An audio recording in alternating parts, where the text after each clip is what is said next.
வணக்கம் நட்புகளே. மேகவாணி ஆடியோ நாவல் சேனல்களுக்கு உங்களை அன்புடன் வரவேற்பது நான் உங்கள் ஆர்ஜே காமாட்சி. இன்னைக்கு நாம பார்க்க போற கதை வான்மேகம் தேன் தூவ. எங்க கதை உங்களுக்கு பிடிச்சிருந்தா லைக் பண்ணுங்க, ஷேர் பண்ணுங்க, கருத்துக்களை கமெண்ட் பண்ணுங்க, மறக்காம சேனலை சப்ஸ்கிரைப் பண்ணிடுங்க. வாங்க கதைக்குள்ள போகலாம். அத்தியாயம் 15. சில நிமிடங்கள் வான்மதியின் கரங்களை இறுக பற்றி நெற்றியோடு ஒட்டி கொண்டவனின் பிடியின் அழுத்தம் மெல்ல மெல்ல அதிகரிக்க அவளுக்கோ கை மறுத்தே விட்டது. ஆனாலும் விலக்கவில்லை. முகத்திலும் வலியை காட்டாமல் அமர்ந்திருந்தவளின் நிலையை சில நொடிகள் கழித்தே புரிந்தவன் சட்டென பிடியை தளர்த்தி, வலிக்குதா, சாரி என்றபடி மெதுவாக நீவி விட்டான். ஏனோ மனதின் அழுத்தம் பாதியாக குறைந்தது போன்றதொரு உணர்வு ஆரவிற்கு. அவன் தன்னிலை பெற்றதும், இல்ல வலிக்கல என்றவள் தலையை குனிந்தபடியே, கையை எடுத்துக்கவா என கேட்டால் தவிப்பாக. அவன் அழுத்தத்தோடு வலியுடன் பிடித்த போது அவனின் வலியை சரி செய்ய வேண்டும் என்ற எண்ணம் மட்டுமே இருக்க, இப்போது அவன் மென்மையுடன் வருடியதில் ஒரு மாதிரியாக இருந்தது. அதில் அவனே அவள் கையை அவளின் மடியில் வைத்துவிட்டு எழுந்து, நான் போய் இஷுவை கூட்டிட்டு வரேன் என்று வெளியில் சென்று விட்டான். காரில் சீறி பாய்ந்தவனுக்கு அவனின் கடந்த காலம் எதுவும் நினைவில் இல்லை. மனம் முழுவதும் மதியை பற்றிய எண்ணமே சுற்றி வந்தது.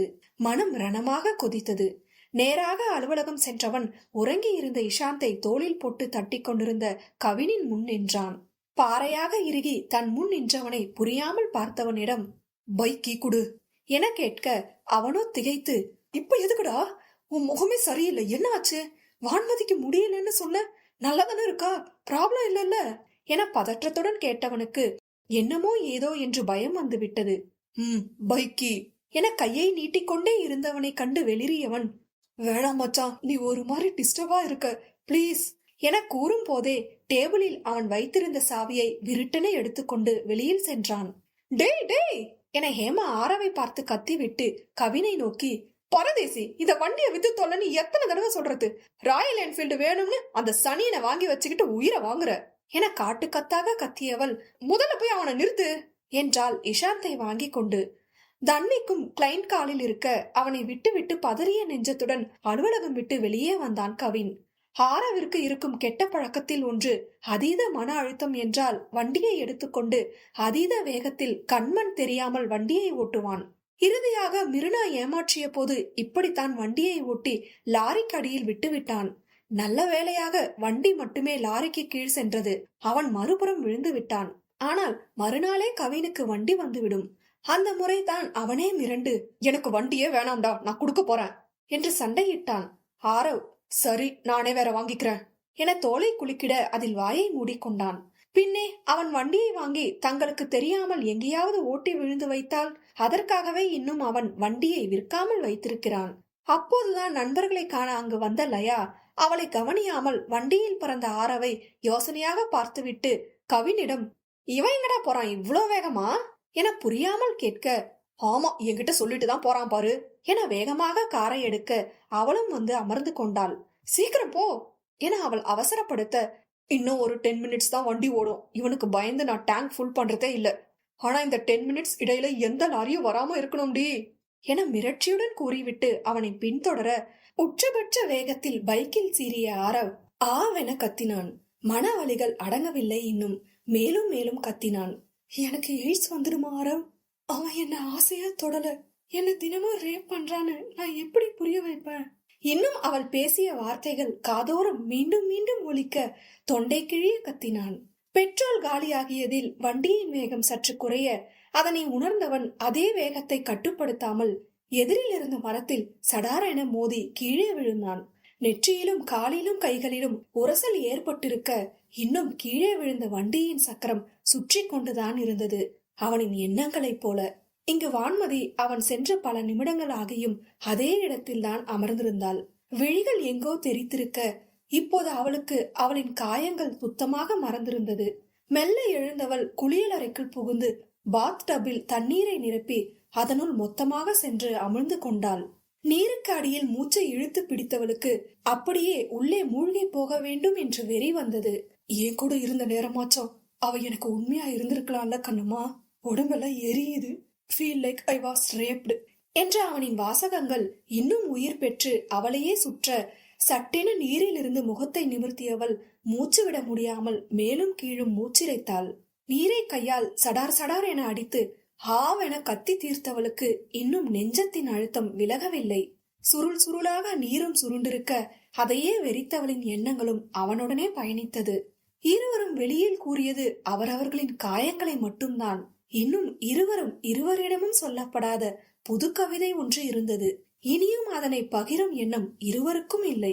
2 வருடங்களுக்கு முன்பு, எங்க வீட்டுல என்ன படிக்க டெல்லி போக சொல்லி டார்ச்சர் பண்றாங்கடா, என்ன காப்பாத்துங்கடா என கதறி கொண்டிருந்தாள் லயா. அதனை நால்வருமே காதில் வாங்காமல் வெளியூர் செல்வதற்காக அவள் அளித்த உணவு ட்ரீட்டான பீஸாவை ரசித்து ருசித்து உண்டு கொண்டிருக்க, நான் போறேன்னு கொஞ்சமாச்சும் ஃபீல் இருக்காடா, பண்ணாடுங்களா, என்ன விட பீஸா தான் முக்கியமா என உதட்டை பிதுக்கியவளிடம், கவின், அதான் நீ கிளம்ப இன்னும் 10 நாள் இருக்குல்ல, அப்புறம் ஏன் இப்பவே ஒப்பாரி வைக்கிற என்றான் முறைப்பாக. ஆரவுதான், விடு கவி, அவ ஆர்டர் பண்ண பீஸா இன்னும் வரல, அதான் அதுவரை சென்டியா பேசி நம்மள சாப்பிட விடாம பண்றா என்றான் நமட்டு சிரிப்புடன். அவளோ முகத்தை சுருக்கி, போனா எருமை, உன்ன போய் லவ் பண்ண பாரு, என்ன சொல்லணும், கொஞ்சமாச்சும் ஃபீல் இருக்கா உனக்கு என மூச்சிரைக்க, நீ லவ் பண்றதுக்கு நான் ஏண்டி ஃபீல் பண்ணணும் பைத்தியமே என்றான் அவனும். ஹேமாவோ, ஹே ஒரு ஐடியா என ஆரம்பிக்க, தன்விக், என்ன இன்னொரு பீஸா வேணுமா என கேட்டான் சந்தேகமாக. அது இல்லடா, நம்மளும் நெக்ஸ்ட் வீக்ல இருந்து பெரிய ப்ராஜெக்ட்ல பிஸி ஆகிடுவோம், லயாவும் டெல்லி போயிடுவா, ஒரு 1 வீக்குக்கு எங்கேயாவது ட்ரிப் போனா என்ன என ஆர்வமாக கேட்க, லயா, வாவ் செம்ம ஐடியா என்றால் வேகமாக. ஆரவோ, 1 வீக்கா, நோவே, ஒரு வாரமும் எல்லாரும் போயிட்டா ஆபீஸ யார் பாக்குறது என்று மறுக்க, கவின், 1 வீக் பெரிய கமிட்மெண்ட் எதுவும் இல்ல மச்சான், மேனேஜர் மத்த டீம் லீட் கிட்ட ஒப்படைச்சிட்டு போலாம், 1 வீக் தானே என்றவனுக்கும் ஆசை வந்தது. தன்விக், ஆமா மச்சான், நம்ம காலேஜ் படிக்கும் போது ட்ரிப் போனது கிட்டத்தட்ட 6 வருஷம் ஆச்சு, நம்ம வெளியே போயே, உனக்கு ஒரு ரிலாக்ஸேஷன் வேணும்ல என அவனை கரைக்க, இறுதியில் மெஜாரிட்டியே வென்றது. ஒரு வாரத்திற்கு தேவையான அளவு அலுவலகத்தை செட் செய்தவனுக்கு கிளம்பவே மனம் வரவில்லைத்தான். பின்னே பார்த்து பார்த்து உருவாக்கிய அவனின் மொத்த உழைப்பையும் ஒரு நாள் கூட பிரிந்திராதவன். முழுக்க முழுக்க அவனின் திறமையால் மட்டுமே உருவான அலுவலகம் இது. இப்போதுதான் கொஞ்சம் கொஞ்சமாக வளர்ந்து கொண்டிருக்கிறான். அதனை ஒரு வாரம் விட்டு எப்படி செல்வது என மருகினான் தான். நீ இல்லனா ஆபீஸ ஒன்னும் காக்கா தூக்கிட்டு போயிடாது என நால்வரும் அவனை குண்டுக்கட்டாக தூக்கி சென்றனர். இயற்கையே அழகாய் கண்முன் விரியும் உதக மண்டலத்திற்கு. போடா எருமை பிசாசே, எப்ப பாரு உனக்கு வேலைதான் முக்கியம், நீ இல்லாம நான் போய் என்ன பண்ணுவேன், நான் எங்கேயும் போகல என்று தமையனை வருத்து கொண்டிருந்தாள் வான்மதி. சுதாகரோ பாவமாக, நான் என்ன ஒன்று பண்ணுவேன், ஒரு வாரம் யார்கிட்டயாச்சும் ஒப்படைச்சிட்டு வரலாம் தான், ஆனா நம்ம வீட்டு பெருசுங்க, நான் இல்லனா கடையை யாரோ பாம் வச்சு தரைமட்டமாக்கிடுவாங்கன்ற ரேஞ்சுக்கு என்ன பாடா படுத்துதுங்க. எனக்கும் உன் கூட ஊட்டி வரணும்னு ஆசைதான், ஆனா சித்தப்பா தான் வர வேணாம்னு சொல்றாரே என வராத கண்ணீரை துடைத்து கொண்டான். பின்னே மொத்த குடும்பமும் ஒரு வாரம் உதகைக்கு செல்ல திட்டமிட்டிருக்க, இவனை மட்டும் வியாபாரத்தை பார்த்து கொள்ள சொல்லிவிட்டனர். வான்மதிக்கோ சுதாகர் இல்லாமல் பொழுதும் போகாது. அனைவரை விடவும் மிகவும் சிறியவள். அக்காள்களிடமோ அந்த அளவு உரிமையாக விளையாட்டாக பேசிக்கொள்ள இயலாது. அவளை விட வயது மூத்தவன் என்றாலும் நெருங்கிய நண்பன் போலத்தான் அவளுக்கு சுதாகர். இருவரும் பேசிக்கொள்ளாத விஷயமே இல்லை எனலாம். இப்போதோ அவன் வரவில்லை என்றதும் அவளுக்கு உற்சாகமே அமிழ்ந்து விட்டது. பேசவும் அரட்டை அடிக்கவும் கிண்டல் செய்யவும் ஆளில்லாமல் அங்கு போய் என்ன செய்வது? பின் தமக்கை மற்றும் அண்ணன் குழந்தைகளை வைத்து நேரத்தை கடத்திவிட வேண்டியதுதான் என தன்னைத்தானே சமாதானம் செய்து கொண்டவள் குடும்பத்துடன் உதகைக்கு பயணப்பட்டாள். அங்கு அவர்களுக்கு எஸ்டேட்டோடு ஒட்டிய பங்களாவும் இருந்தது. அதில்தான் பெரியப்பா குடும்பம், 2 அக்காளின் குடும்பம் என அனைவரும் தங்கினர். வான்மதியின் அறை மாடியில் ஒரு மூலையில் இருக்க அவளுக்கும் அதுதான் பிடித்திருந்தது. அவளின் அறையிலேயே பால்கனியும் இருக்க அதனை திறந்து பார்த்தவள் விழி விரித்தாள். வெள்ளி பனிமூட்டங்கள் கண்ணுக்கு விருந்தாக தூசியற்ற குளிர் ஈரக்காற்றை கண்ணை மூடி மூச்சை இழுத்து சுவாசித்தாள். இத்தோடு ஹேமா 4 முறை வாந்தி எடுத்து விட்டாள். மலை பிரதேசத்திற்கு வேண்டாம் என்று அவள் எவ்வளவோ சொல்லியும் மூவரும் ஊட்டிதான் செல்ல வேண்டும் என்று பிடிவாதம் பிடித்து விட்டனர். அவளுக்குத்தான் மலை ஏறும் போதே குடலை பிரட்ட தொடங்க காரை நிறுத்தி ஒரு வழியாக அவர்கள் பிடித்த காட்டேஜிற்கு வந்து சேர்ந்தனர்.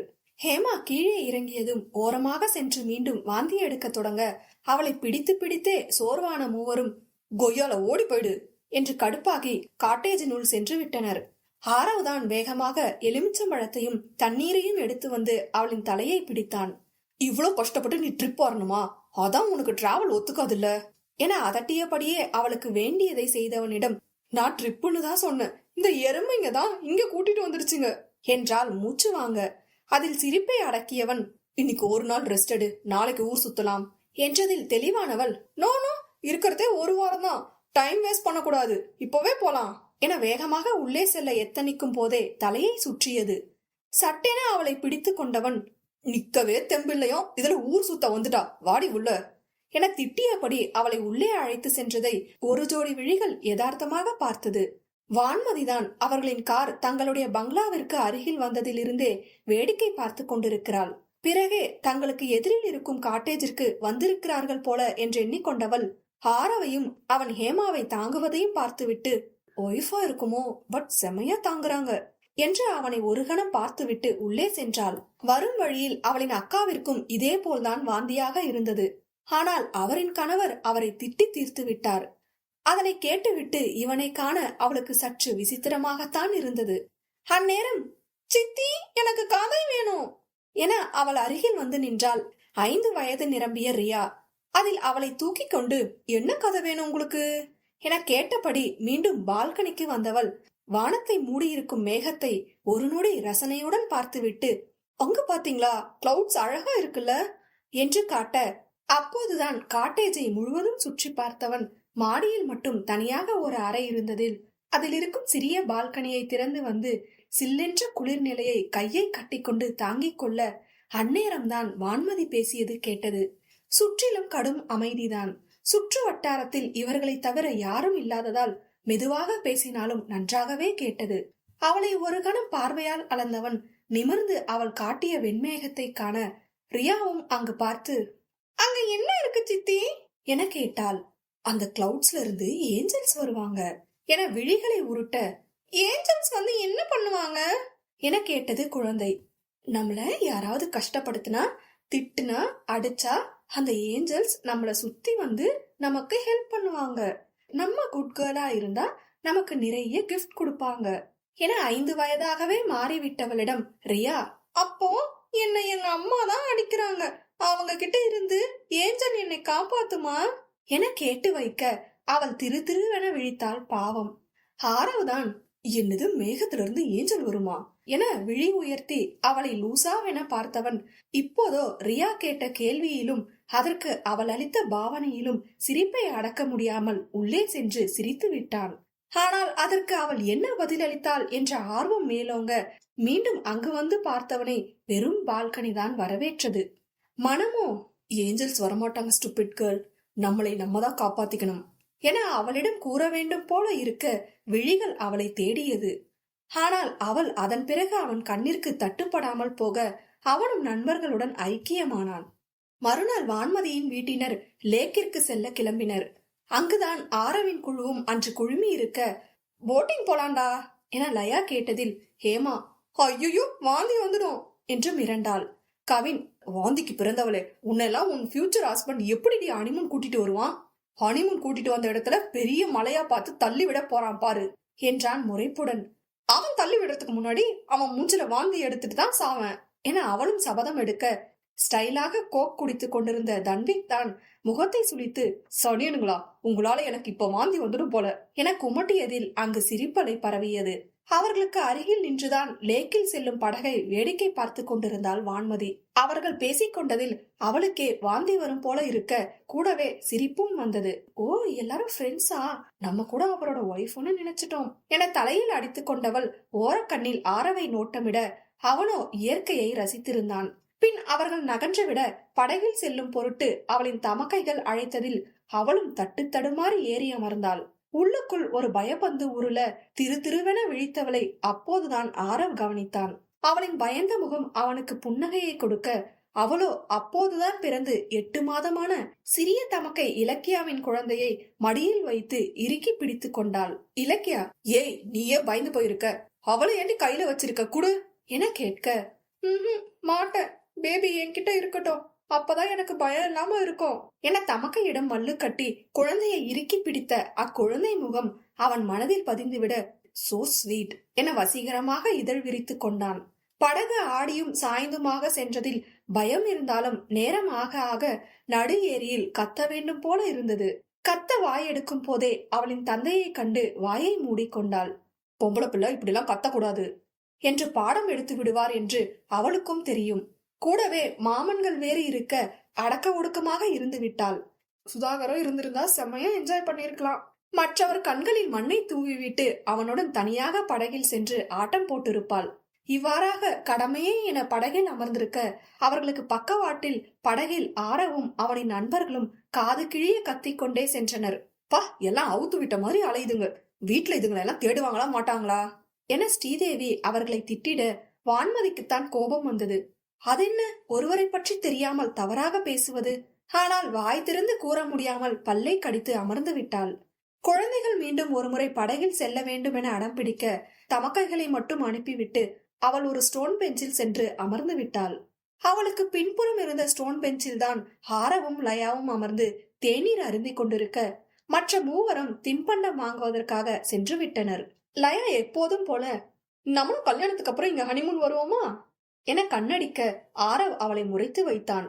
வான்மதிக்கு அவர்கள் பேசுவது நன்றாக கேட்க ஒரு மாதிரியாக இருந்ததில் எழுந்துவிடத்தான் நினைத்தாள். ஆனால் ஆரவின் குரலில் அமர்ந்து விட்டாள்.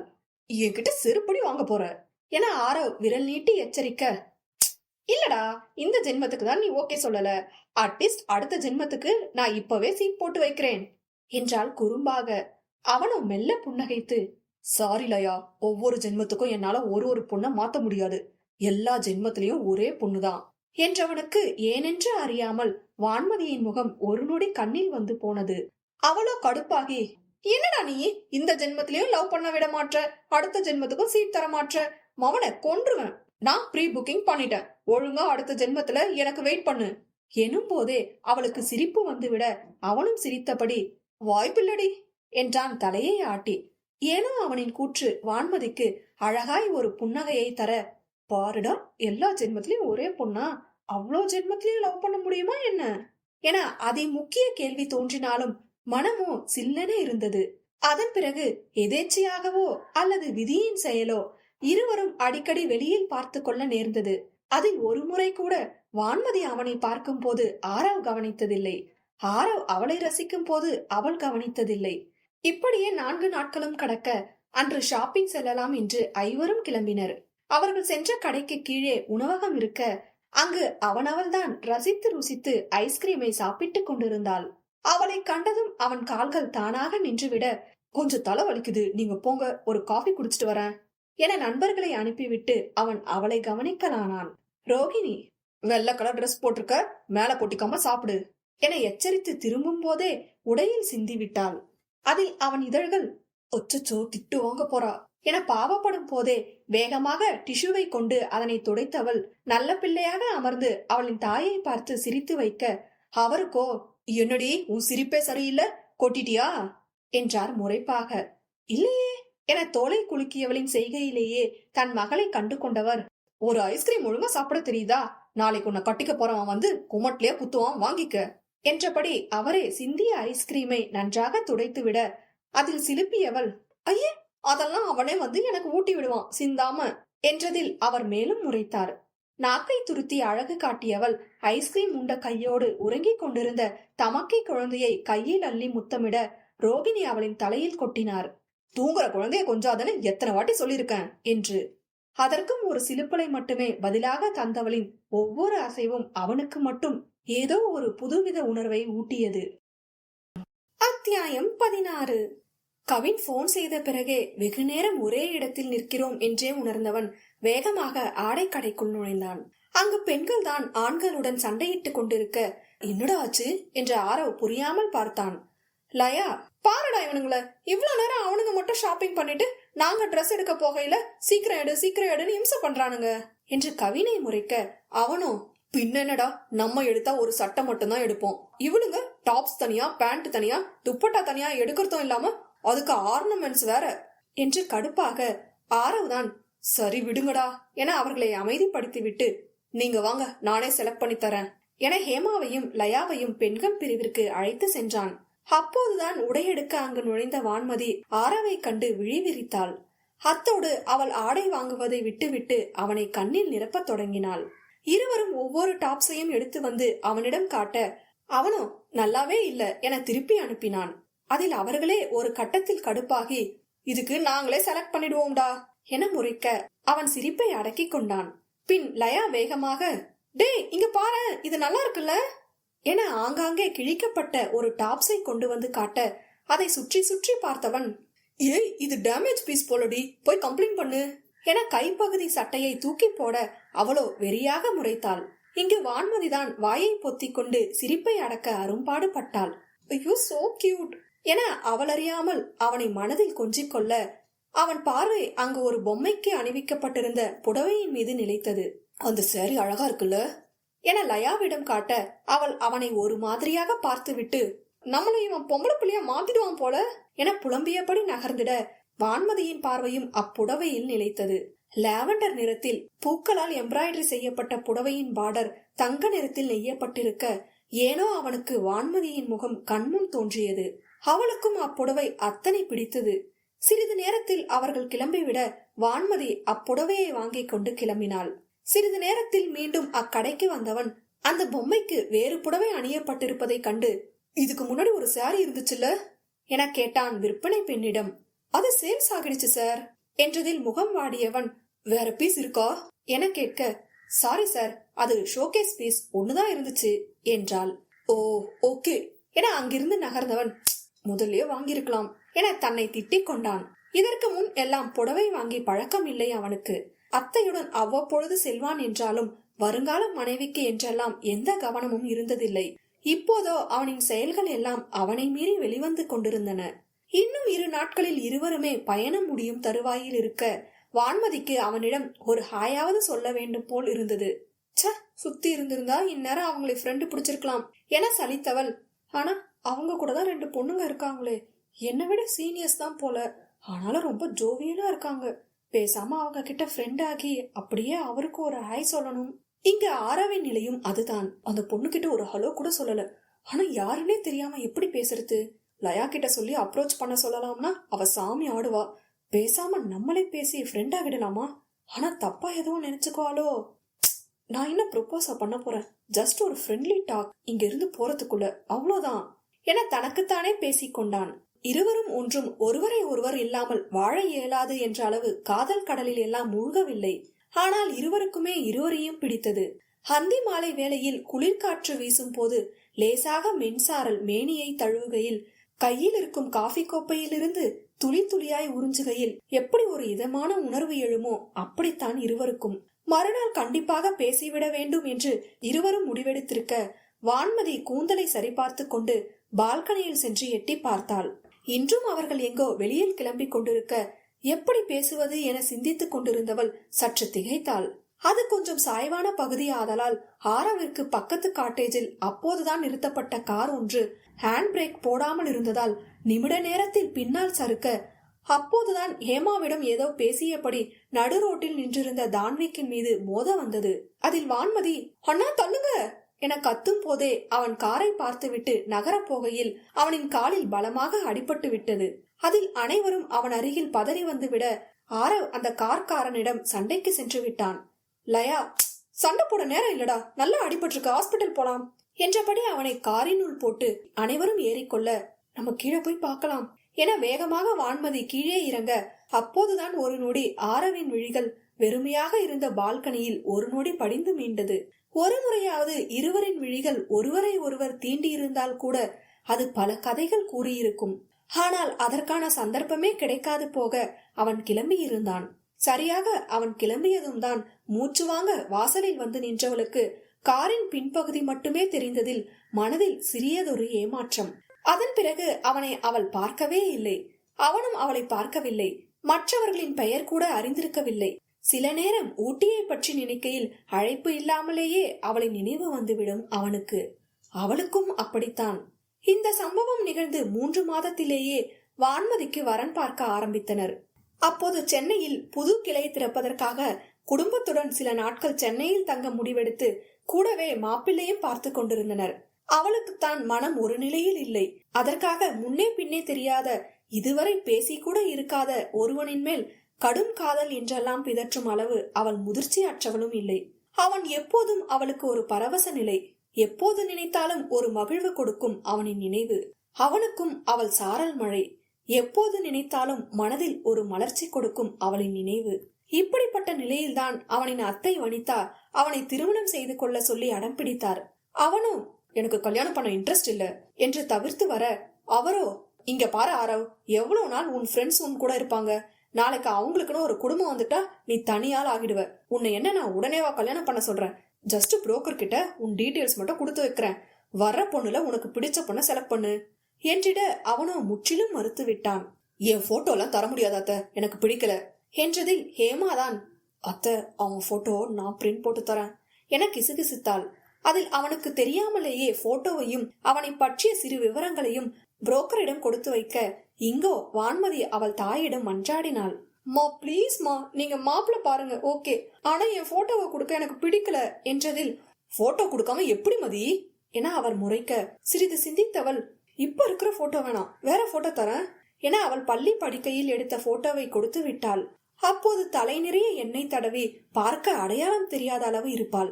முதன்முறை பார்ப்பவருக்கு கண்டிப்பாக பிடிக்காது. அப்படியே சிறிது நாள் சமாளிக்கலாம் என பல திட்டம் தீட்டிட, அப்புகைப்படம் நேராக ஆரவிற்கும் அவனின் புகைப்படம் நேராக வான்மதிக்கும் தான் வந்தது. ஒரு கணம் அவள் கண்ணை அவளாலேயே நம்ப இயலவில்லை. ஐயோ, இது என்ன கோஇன்சிடென்டா, வாவ் என ஹாலில் அமர்ந்து துள்ளி குதிக்க இயலாமல் மனதினுள்ளே மானசீகமாக குத்தாட்டம் ஆடிக்கொண்டிருந்தாள். அப்படியே மெல்ல எட்டி தந்தையின் கையில் இருந்த அவனின் பயோடேட்டாவை மேய்ந்தவள். அவனின் பெயர் ஆரவ் முகிலன் என்றிருந்தது. அட முகில், பேர் நல்லா இருக்கே. என் பேர்ல வானம், அவர் பேர்ல மேகம், வான்மேகம். வாவ், ஐயோ இப்ப நான் என்ன பண்ணுவேன், பேர் கூட செம பொருத்தமா இருக்கே என மகிழ்ச்சியில் திக்கு முக்காடினாள். வீட்டினருக்கும் அவனை பிடித்திருப்பதை காதில் கேட்டு வைத்துக் கொண்டவளுக்கு இன்னும் மகிழ்ச்சி தாளவில்லை. நைசாக அவனின் முகப்புத்தக ஐடியை மட்டும் கண்ணால் சுட்டுவிட்டு வேகமாக அவள் அறைக்குள் சென்று மடிக்கணினியை திறந்தாள். அவசரமாக அவனின் ஐடியை தேடிட, அதில் பளிச்சென புன்னகைத்தபடி இருந்த அவனின் புகைப்படத்தை கண்டதும் அவளின் இதழ்கள் தானாக புன்னகைத்துக் கொண்டது. அந்நேரம் ஆரவ், ஒத்த என்ன ஜெயில தள்ளலாம்னு பிளான் பண்ணிருக்கீங்களா? ஸ்கூல் படிக்கிற பொண்ணை எல்லாம் பாத்திருக்கீங்க என அவன் பதற, அவரோ அப்போதுதான் அதை கவனித்து, அடா ஆமா, ஆனா ரெயின்போ டெக்ஸ்டைல் ஓனர் பொண்ணுடா, இப்பதான் படிப்பு முடிச்சிச்சு, போட்டோ மாத்தி கொடுத்துட்டாங்க போல.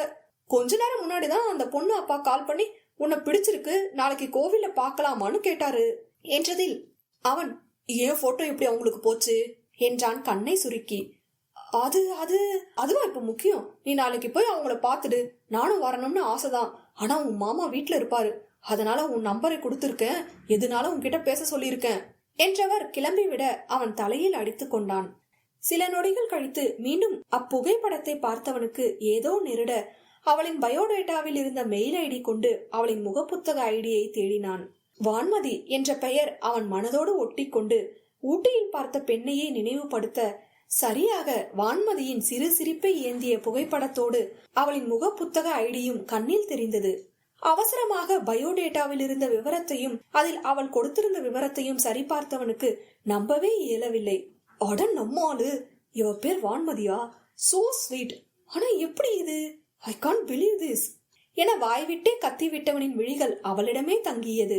ஒரு புகைப்படத்தில் கூந்தல் முகத்தை மறைக்க அவள் போஸ் கொடுத்திருக்க, புகைப்படம் என்பதை மறந்து அக்கூந்தலை விளக்க எத்தனித்த கரங்களை எண்ணி இதழோறும் நகை பிறந்தது அவனுக்கு.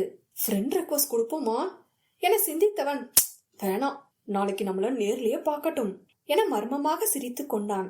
அங்கோ வான்மதி, ஃப்ரெண்ட் ரெக்வஸ்ட் கொடுப்போமா என தயக்கத்துடன் சிந்தித்து விட்டு கொடுத்தும் விட்டாள். அடுத்த நொடி அதை நீக்கி விட்டாள். வேணா வேணா, நாளைக்கு நம்மள நேர்லயே பார்க்கட்டும் என்று.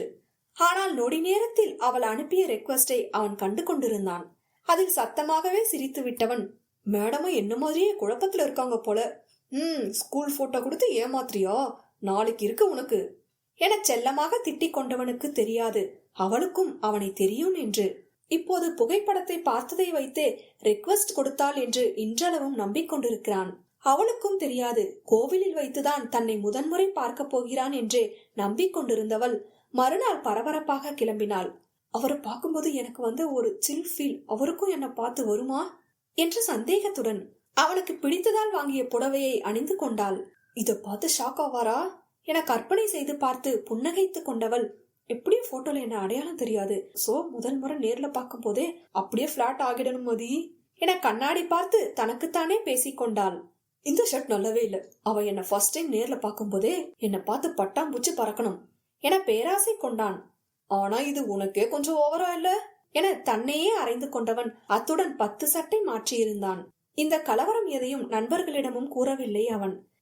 அன்னைக்கு மட்டும் அந்த சாரிய வாங்கியிருந்தா இன்னைக்கு அவளை ஃபர்ஸ்ட் டைம் பார்க்கும் போதே கொடுத்து இம்ப்ரெஸ் பண்ணிருக்கலாம். சொதப்பிட்டியா ஆரவ் என முகத்தை சுருக்கி கொண்டவன் தன்னை எண்ணி சிரித்தும் கொண்டான். சரியாக அறையை விட்டு வெளியில் வரும் போதே வான்மதியின் தந்தை பரணி போன் செய்திருந்தார். சற்று நேரம் முன்புதான் கஜேந்திரனுடன் பேசிக் கொண்டிருந்தவர், என்ன இந்த பையனுக்கு குடும்பம் எதுவும் இல்ல போல, அதான் யோசனையா இருக்கு என்று தாடையை தடவ, ரோகிணி குடும்பம் இல்லையா, அப்புறம் ஏங்க இன்னைக்கு பாக்கலாம்னு சொன்னீங்க? எனக்கும் வயசாகிட்டே வருது. நாளைக்கு அவளுக்கு பிள்ளை பேரியெல்லாம் பார்க்க எனக்கு உடம்பு ஒத்துழைக்குமோ என்னவோ. போற இடத்துல குடும்பமா இருந்தா தானே அவளுக்கும் ஒத்தாசையா இருக்கும் என்று தன் எண்ணத்தை கூற, பையன் நல்லா இருக்கான், சொந்தமா தொழில் பண்றான், ஆனா என்ன வசதி நம்மளை விட கம்மிதான், ஆனா நல்ல பையன்னு கேள்விப்பட்டேன், இப்பதான் கொஞ்சம் உறுத்தலா இருக்கு என்று சிந்திக்க கஜேந்திரன் என்னவென பார்த்தார். இல்ல குடும்பமும் இல்ல, தொழிலும் இப்பதான் கொஞ்சம் கொஞ்சமா கை கொடுக்குது போல, இதுல ஃப்ரெண்ட்ஸ் அது இதுன்னு சுத்துற பையன் போல, எப்ப பார்த்தாலும் கூட 2 பொம்பளை பிள்ளை இருக்குன்னு தரகர் சொன்னாரு, அவசரப்பட்டு வர சொல்லிட்டோமோன்னு இருக்கு என்றார் யோசனையாக. கஜேந்திரன், இது சரி வராது பரணி, நீ போனை போட்டு சொல்லிடு, எதுக்கு தேவையில்லாம இதை இழுத்துக்கிட்டு என்றதில் அவருக்கு அதுவே சரியென தோன்ற ஆரவிற்கு போன் செய்து இதனை அச்சு பிசகாமல் கூறியிருந்தார். முதலில் குடும்பம் இல்லை என கூறியதில் சுருக்கென வலித்தாலும், நான் அவளை நல்லா பாத்துக்குவேன் என்றான். தொழில இப்பதான் கால் ஊண்டிட்டு வரீங்க என்றிட, அதற்கும் நான் அவளை உங்களை விட வசதியா வச்சுக்குவேன் என்றான். பின் இறுதியாக, கூட 2 பொண்ணுங்களோட சுத்துறது எங்க குடும்பத்துக்கு சரி வராது, எங்களுக்கு குடும்பத்தோட இருக்கிற பையன் தான் வேணும் என்று விட அதற்கு அவன் ஒன்றும் கூறவில்லை. அப்போ உங்க பொண்ணுக்கு வேற பையன் பாத்துக்கோங்க என்ற பதிலுடன் போனை வைத்து விட்டவனுக்கு மெல்ல மெல்ல ஒருவித வலி மனமெங்கும் சூழ்ந்தது. இதை அறியாத வான்மதி குதூகலமாக கிளம்பி ஹாலுக்கு வர, அங்கோ நிகழ்ந்ததை அறிந்து உறைந்து விட்டாள். ஏமாற்றம் வலித்தது. அதிலும் அவர்கள் கூறிய காரணம் ஒன்றை கூட அவளால் ஏற்றுக்கொள்ள இயலவில்லை. அதிலும் இறுதியாக கூறியதை முற்றிலும் ஏற்றுக்கொள்ள இயலவில்லை. அவங்க எல்லாரும் ரொம்ப நல்லவங்க என வாய்வரை வந்தாலும் சொல்ல முடியவில்லை. எப்படி சொல்வது? எனக்கு எப்படி தெரியும் என்று கேட்டால் என்னவென்று சொல்வது? முதலில் அவன் மீது இருக்கும் உணர்வை எப்படி விளக்குவது? விளக்க முடியா உணர்வல்லவா அவன்? அவளுள் வேரூன்றி விட்ட மரமல்லவா அவன்? ஒன்றும் புரியவில்லை அவளுக்கு. லேசாக கண்களில் நீர் திரள்வது போல இருக்க, இதென்ன முட்டாள்தனம் என தன்னை திட்டிக் கொண்டு, அப்பா என்கிட்ட சொன்ன காரணத்தை அவர்கிட்ட சொல்லிடாதீங்கப்பா, பாவம் வருத்தப்படுவாரு என மெல்லிய குரலில் கூறிவிட்டு அவர் பேச வருவதை கேளாமல் அறையை நோக்கி சென்று விட்டாள். அவனுக்காக அவள் கட்டிய புடவை அவளை ஏளனமாய் பார்ப்பது போல இருக்க முதலில் அதை கழற்றி எறிந்தாள்.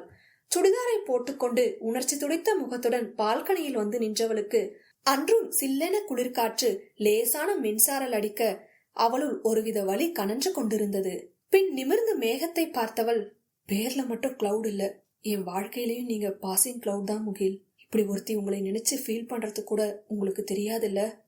தெரிய வேணாம், இது எனக்கான ஃபீல், இத்தோட இந்த ஃபீலை அழிச்சிடுவேன் என்று கண்ணை மூடி ஒரு கணம் நிதானித்தவள் துளியாய் வெளிவந்த கண்ணீரை அழுந்தி துடைத்துக் கொண்டாள்.